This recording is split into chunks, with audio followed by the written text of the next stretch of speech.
ഇനിയും കയ്യും കെട്ടി അടങ്ങിയിരിക്കില്ല. യുഎസിനെതിരെ ശക്തമായ തിരിച്ചടി നൽകുമെന്ന് വ്യക്തമാക്കി ഇറാൻ രംഗത്ത്. ഇസ്ലാമാബാദിൽ നടക്കുന്ന അല്ലെങ്കിൽ അവിടെ നടക്കാനിരുന്ന അമേരിക്കയുമായുള്ള രണ്ടാം ഘട്ട സമാധാന ചർച്ചകൾക്ക് തയ്യാറല്ല എന്നതാണ് ഇപ്പോൾ ഇറാൻ അറിയിച്ചിരിക്കുന്നത്. സമുദ്ര വ്യാപാര ഉപരോധവും യുഎസിന്റെ യുക്തിരഹിതവുമായ നിലപാടുകളും ചർച്ചകളുടെ അന്തരീക്ഷം തകർത്തതായി തന്നെ ഇറാൻ ഈ പ്രസ്താവനയിലൂടെ വ്യക്തമാക്കുകയാണ് ചെയ്തിരിക്കുന്നത്.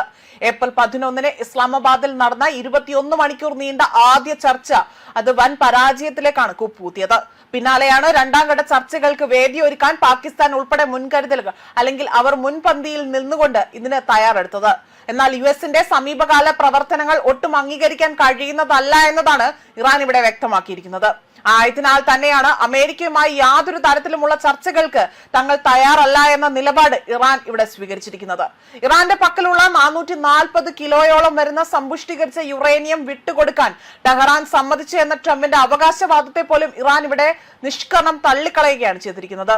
യുറേനിയം മറ്റൊരിടത്തേക്ക് മാറ്റില്ല എന്നും അത്തരമൊരു ആവശ്യം ചർച്ചകളിൽ വന്നിട്ടില്ല എന്നും ഇറാൻ ഇവിടെ വ്യക്തമാക്കുകയും ചെയ്തിട്ടുണ്ട്. ഇനിയും പശ്ചിമേഷ്യൻ യുദ്ധം അവസാനിക്കാൻ മറ്റെന്തെങ്കിലും തരത്തിലുള്ള അത്ഭുതങ്ങൾ നടന്നേക്കാം എന്നതാണ് രാഷ്ട്രീയ നിരീക്ഷകരടക്കം വിലയിരുത്തിയിരിക്കുന്നത്.